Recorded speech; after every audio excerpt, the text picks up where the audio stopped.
All right, confirm or deny. 2 of Marchand, Bennett, and or Ekblad will leave the Panthers in free agency. At least 2 of those 3 guys will be leaving the Panthers in free agency.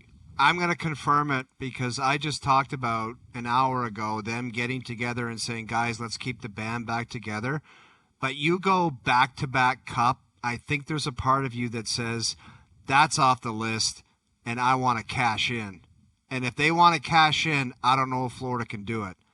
And I as soon as I forget which one of you said that, but it just makes sense. Like, you go back-to-back, like, unless they're literally going out for beers saying, we got to stay together for the three-peat.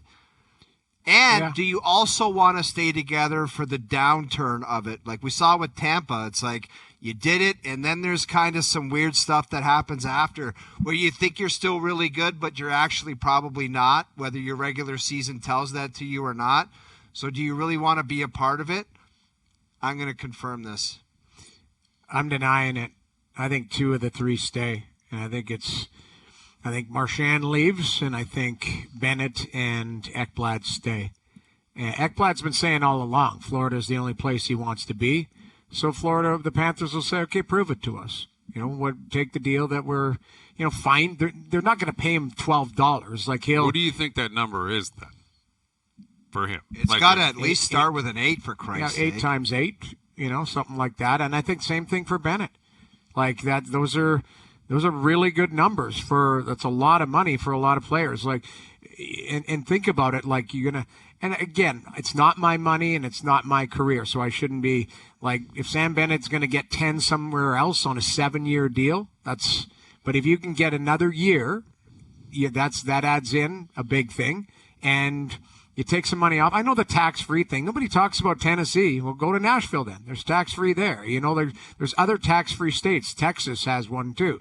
It just, in the end, I think Florida is building a program a lot like Tampa did. Like, we're going to pay our guys, but we're not going to go overboard. Do you want to be a part of this program? This is where you fall into line. And these guys are going to make a lot of money. I think 2 of the 3 stay, personally. Yeah, I will confirm it as well. I'm not convinced Marchand is done down there either. That's true. Because they seemingly have unlimited amounts of money. Now, where it will be interesting is if these guys, if Bill Zito and company, say, well, we want to keep you, we'll give you the money, but we don't want to give you the term. Like, I'm not convinced they'll give Bennett 8 years or Ekblad 8 years. They may say, listen, we love you, we'll give you 5 at $8 million, because that's when it's going to hit. Like, you're right, it feels like they are unstoppable right now and they're invincible. It just doesn't. That's not life. That's not pro sports. No, like the wheels fall off. Yeah, it goes away. Yes, and at some point that'll happen. And if you wake up in 2 years and you're like, man, we're not who we once were, and we've got 8 guys on term for the next 5 years with full and maybe that's moves a part of Florida's master plan where they're like, we want to keep evolving here and get younger. And Lundell is going to be our second-line centerman, and we want it that way because we want to just keep trying to evolve here. Well, and understand the cap's going up. So Ekblad at 29 years old on an 8-year deal, at 34, you'll still be able to trade him with term left on the deal. Unless he gets the no move, no trade. Like, that's the thing, Noodles. I hear what you're saying, and they might just make that awkward. But if these guys are like, I'll give you a deal, but understand, I'm never leaving. Like, that's if you're getting your deal, and they may kick it down the road and say that's fine. And that might be smart. If you pick off another one, and it just if you commit to everybody long term, that's it takes away any flexibility in the future. I agree. I just think there's so much more flexibility now as the cap going up, and these are good players that aren't. This isn't 37-year-old players. Like Marchand's different. Marchand pushing for a 4-year deal at 37. Somebody's going to give it to him, but you have to be mindful that listen, Corey Perry at 40 still chugging and producing, but he's making $1 million. Exactly, but it's also where you play and who you play with, all of that type of stuff. But Marchand is in great shape, and he is a guy. He's a lot different than Bennett and Ekblad because those guys are still in their 20s. Right. So an 8-year deal would not be a problem for an organization, for the Panthers, if they want to stretch it out and try and get the dollar down a little bit. Like, that's enough. Term is what you're trying to do, is bring the AVV down. So we kind of established this rapid fire. Confirm or deny, Game 4 is a must-win for the Oilers. Absolutely mandatory, must win. Especially if they get pumped again, then you're just like, don't even go back to Alberta. You said Edmonton was going to win this in 3 days ago. Like, Nice. this guy just man. He's the floating bag. You just Nice. everywhere it goes, like Credibility. Like I you literally said Edmonton was going to. I made a win tremendous error, and my quote was, "The Oilers are going to spank them." That's what I said. Yeah, I said I had a really good vibe about the Oil. I had no idea they were going to go out there and play like donkeys like they did last night. I didn't see that coming. And my guy Chuck Knobloch, he's probably more disappointed than I am. So but it's one game. I know. It's not. It's like. Well, that's why I want them to make me look better than I look right now, because I am getting just absolutely crushed on Twitter. Everyone was like, "Oh, the Oilers are going to spank them, huh? You're an idiot." I'm just like, yeah, it was a mistake. Right now, as of right now, a mistake. Listen, you weren't you were alone in the spanking, but I like the Oilers coming in. I liked them a lot after Game 1, because let's not forget, they were losing 3-1 going in to 3-2 going into the third, or 3-1 going into the third. 3-1. Yeah, and like we know all the stats. Florida never throws that away. They get to overtime, they win. Perry scores with under 30 seconds to go to push it to OT in Game 2. You can play the analysis game both ways, but it could be 3-0 Florida right now. I'm going to confirm this though. Must win. Like you have to win Thursday night. You put yourself in that spot. You got to tie the series up. You had to get a split in Florida. That was always the case. Yeah. I confirm it too. I think it's important not only just for the games and in having to sweep out if you lose it, but it just for the mentality of it is bouncing off a loss. There's no moral victories if you end up losing 2-1 in triple overtime on Thursday. You've got now. Keep in mind, Edmonton could have won the overtime game as well. This could have gone the other way for them. So it's yep. The series was very tight, and then last night was a blowout, and Edmonton needs a response. But I do agree with you. I think it's a must-win. Confirm or deny, Rory McIlroy will make the cut this week. I'm 100% confirming this. As soon as you think a guy like that's down and out, he'll come back. It's not like he's, maybe it's a little wake-up call, and he'll be dialed. Like, still one of the top players in the world, on top of his game, Masters champion. He's kind of been sideways a little bit, distracted. I don't know what the hell he's had going on, but he can find his game, and he can find it quickly, and I believe he makes the cut. I think he makes it, but I'm concerned about something you said, Like in watching him here when we were at the course the other day, he looks distracted. It looked like he wasn't even there. I know. And can he looks just like turn he's, it when you back see on, somebody that's got something like bigger than, like, I don't like the way my 7-iron looks. It's like it looks like there's something up there.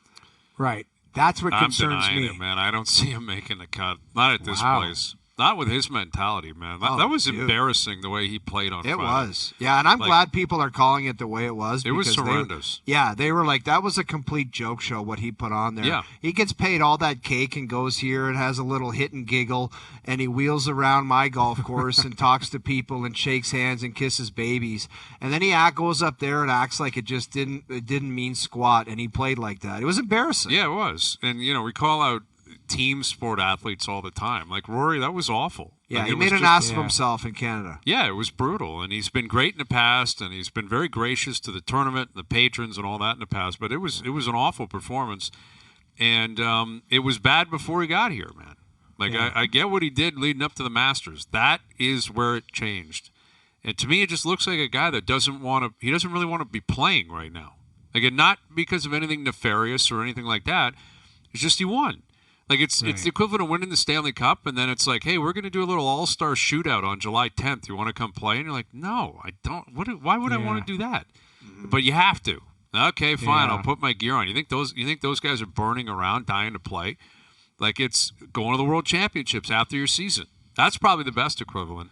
And that's what it feels like to me. I get it's a U.S. Open, but he's got the slam. Oakmont's playing so tough. He's not sharp. And I don't think he's been working on his game. You can't show up at the U.S. Open with these conditions and not be ready to play. I'm concerned it gets really ugly for him. Like, I hope not, but I don't think he's going to make the cut. All right, confirm or deny. One of these three things will happen in the next 5 years. All right, this is a bit of a complicated one. One of these three things will happen in the next 5 years. Lane Hudson will win a Norris, Dustin Wolf will win a Vezina, or Macklin Celebrini will win a Hart. I'm going to deny it. I just think they're really good young players, but there's so many other dialed-in rock stars that are going to be primo for the next 5 to 7 years. So I think where you're going with this is because you're so young and you're a stud and you look like that, you're automatically guaranteed other successes in the league, and that's simply not the case. Not the case. I would deny it. The only one that I could really that Wolf is a hell of a goalie. You think he could win a Vezina in the next 5 years? 5 years, if that team continues to turn around and they need to be good in 5 years when they get a new building. Yeah, it's tunnel vision thinking, Hayes. It's tunnel vision thinking. No, it's not. No, on Brian's part. Why? I just asked a question. I no, but can I see Hudson? Because Montreal is headed. Tunnel vision question. Hudson is heading in the Montreal's headed in the right direction. If Demidov ends up hitting and they continue to progress and they found a goalie, they've got some stuff right. You could see them in the playoffs, perennially. You could see them, Hudson being a difference maker. Celebrini, I've said this to you guys before. I believe San Jose is going to be good. That's the guy to me that I think years. has the best chance. You're telling me when he's 23, that's when the prime hits for hearts and for points, and that team turns around and they have an unbelievable season, and he hits 100 and something points, and McDavid's 33 and doesn't care anymore. That's the one for me. Yeah, I'm going to confirm it because I got 15 tickets. You got three chances. Yeah, I got 3 players times 5. I got 15 different tickets. I'll confirm that one of these guys, who all 3 of them had a great rookie season, and they're all going to be the man where they play for the next 5 years. I'll confirm it. No tunnel vision over here. I love that. Tunnel vision thinking. You had a good year. You're guaranteed one of these other little nuggets over here. It's like there's a nugget trail in your mind, and you automatically pick them up. Okay. Well, how far could I expand this? How far could I expand this for you to jump on board? Let's say I add Bedard wins a Hart in the next 5 years. Would you take that? Would you add, if I added that to the list? If I threw the Leafs win a cup in the next 5 years, but those stop me when it becomes something you'd say, yeah, I'm on board. I can confirm that. You know what? I can't answer that question until I know what the roster looks like for next year because I have no idea what's going into it. The Bedard one seems like it's light years away. I'm sorry. I feel bad because I just think I'm hoping actually he's on the Nathan McKinnon plan where McKinnon his first couple of years it was, feel the league out and then get to that next level. But Bedard just underwhelming, even though he's a 60-point guy and as in your teens, it's still impressive, but not the generational that we thought he was going to be.